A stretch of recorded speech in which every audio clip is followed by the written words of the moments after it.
네, 오늘 지수는 크게 좀 움직임이 없습니다. 막스권이라는 얘기 하루 종일 아마 들으셨을 텐데요. 내일은 뚜렷한 방향성 나타낼까요? 내일장 미리 보기입니다. 오늘 현대증권의 배성진 연구원과 자세하게 분석해 보겠습니다. 안녕하세요. 예, 안녕하세요. 네, 오늘 지수는 좀 계속해서 옆으로만 움직이는데요. 내일 방향성을 좀 타진해 보려면 여러 가지 변수 체크 필요할 것 같습니다. 먼저 내부적인 변수로는 어떤 게 있나요? 예, 내일은 그 국내 경기 지표에서는 뭐 제조업 및 제조업 기업 경기 실사 지수가 발표되겠는데요. 아무래도 이제 최근 국내 경제 지표의 이제 전반적 부진을 감안할 경우 이제 관련 지표에서 크게 기대되는 바는 이제 없다고 좀 볼 수가 있겠습니다. 국내 시장 측면에서는 지난번 이제 유로그룹의 이제 그리스 경제개혁안 승인과 이에 따른 이제 구제금융안 4개월 연장 합의안 도출, 그리고 이제 롱테일 리스크로 작용했던 그리스 문제 완화와 함께 6일 연속 상승한 이제 코스피, 그리고 이제 최근 상승세를 이어가고 있는 코스닥 시장에서 모두 이제 거래량 감소와 더불어서 숨고르기 형국에 이제 들어간 모습을 좀 보여주고 있는 상황인데요. 따라서 이제 코스피는 1980에서 한 1990선, 코스닥은 이제 615포인트를 이제 전후로 이제 큰 변화가 나타나지 않으면서 섹터 간 수익률 게임이 이제 지속될 것으로 이렇게 예상해 볼 수가 있겠는데요. 거래소에서는 최근 이제 증권, 건설, 건자재 관련 종목들의 이제 강세가 조금 이어지고 있고요. 금일은 세계 최대의 혼사 머스크를 시작으로 이제 상선 발주 시작이 될 경우에 한국 조선소들의 이제 수혜가 좀 예상되는 분석에 힘입어서 관련주들의 이제 강세가 좀 이어지고 있습니다. 코스닥 시장에서는 바이오시밀러 관련주들의 강세 이후에 다소 소강 국면을 좀 이어가고 있는 그런 국면인데요. 금일은 이제 줄기세포 관련주들의 상승세가 좀 이어지고 있어서 추가 상승이 이어질지 여부에 좀 주목해야 할 것으로 좀 예상을 보고 있습니다. 네.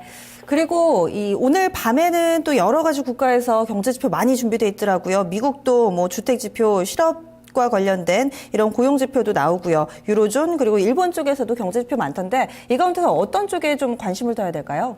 이런 사실 이제 뭐 금일 저녁에 이제 유로존에서는 이제 특별한 경제 지표가 없기 때문에 내일 저녁에 이제 발표가 되겠죠.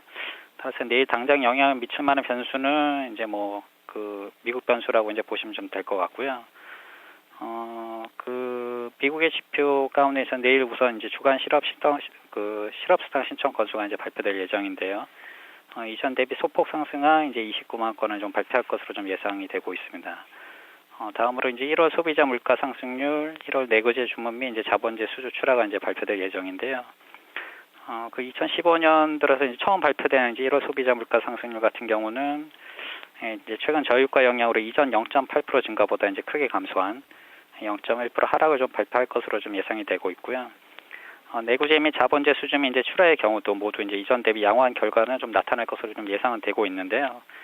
그렇지만 이제 지난번 미국의 이제 4분기 GDP 성장률 예비치 결과에서 이제 알 수 있듯이 민간 투자와 수출이 이제 그동안 계속된 그 달러 강세 영향으로 이제 감소한 결과를 좀 발표한 것처럼 동 수치들의 이제 개선이 크게 개선될 가능성은 이제 높지 않을 것으로 좀 예상을 해볼 수가 있겠습니다.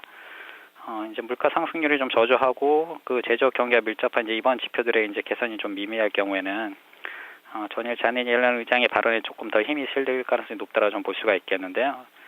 전일 이제 옐런 의장은 그 선제적 가이던스 변경에도 불구하고 이것이 이제 금리 인상 시기를 특정짓지 않는다고 언급을 했고요.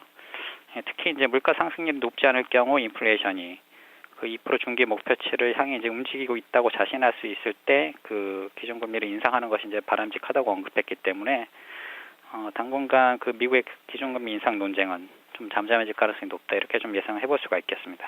네, 미국 쪽 경제 지표를 눈여겨봐야 되는군요. 그럼 내일장 우리 증시 방향하고요. 전략 함께 제시해 주시죠. 네, 금일 증시하고 좀 비슷할 것으로 좀 예상을 해볼 수가 있겠는데요. 아무래도 이제 유가 및 러시아 루블화의 이제 변동성 안정세가 좀 지속이 되고 있고, 그다음에 이제 시장 불확실성의 그 아킬레스건으로 작용을 했던 그리스 변수가 이제 잠잠해지고 있는 그런 국면에 있기 때문에, 이런 관건은 이제 추가 상승 여부는 아무래도 이제 코스피에서 그 최근 4일 연속 순매수로 이어가고 있는 이제 외국인의 추가 매수가 나타날 수 있느냐 여부라고 좀 보시면 될 것 같은데요. 미국의 4분기 GDP 성장률 발표 이후에 그 최근 달러 강세가 좀 주춤해지는 국면에 있고, 다음 달부터 시작되는 이제 유럽의 양적 완화를 감안할 경우에 그 외국인의 이제 추가 매수 유입 기대는 좀 가능하다고 좀 판단을 하고 있습니다. 이와 함께 지금 4분기 주요 기업들의 실적 발표가 마무리된 이후에 아무래도 이제 시장은 다시 정부의 정책이나 이제 테마에 주목하는 모습인데요. 거래소에서는 이제 앞서 말씀드린 대로 이제 최근 부동산 시장 호평 지수과 함께 그 건설 및 건자재 그리고 이제 최근 코스닥 시장 거래 증가와 주가의 이제 추가 상승 기대감으로 이제 증권주들의 이제 강세가 좀 이어지고 있다 이렇게 좀 보시면 될 것 같고요. 코스닥 시장에서는 최근 이제 바이오시밀러 관련주들 강세로 이제 셀트리온의 시가총액이 크게 증가한 이후에 좀 주춤하고 있는 모습인데요. 금일 이제 줄기 세포주 시장이 매년 15% 이상의 고성장세를 이어갈 것이라는 소식으로 그 차바이오텍을 비롯한 이제 관련주들의 상승세가 이어지고 있어서 이런 종목들의 추가 상승 여부를 다시 한번 이제 주목할 필요는 좀 있겠다 이렇게 좀 보시면 될 것 같고요. 전체적으로 내일 증시도 이제 금일과 마찬가지로 이제 거래가 이제 소강 국면에 이제 지속이 되는 가운데 섹터별 순환매가 이제 지속될 것으로 전망되고 있고 코스닥의 이제 일방적 강세도 좀 완화되는 국면에 이제 접어든 것으로 판단하고 있기 때문에 거래소와 이제 코스닥을 동시에 빠른 순환매가 나타나는 거에 위주로 좀 대응을 하는 전략이 좀 바람직하겠다 이렇게 좀 예상을 해볼 수가 있겠습니다. 네. 이런 빠른 순환을 쫓아가려면 발빠르게 민첩하게 대응을 해야 되겠네요. 말씀 고맙습니다. 네, 감사합니다. 네. 여의도 증권가의 시각까지 살펴봤습니다. 현재 시장 상황입니다. 코스피 지수가 다시금 장중 고점으로 올라가고 있습니다. 동시효과 진입 바로 코앞에 있는데요.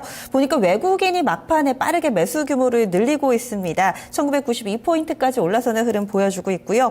어제 이 집중 골든타임에서는 외국인과 연기금의 수급 연속성을 보자라는 많은 이야기들 나왔는데 연기금은 오늘 좀 팝니다. 그런데 외국인이 꾸준히 사들이면서 국내 증시를 받쳐주고 있습니다.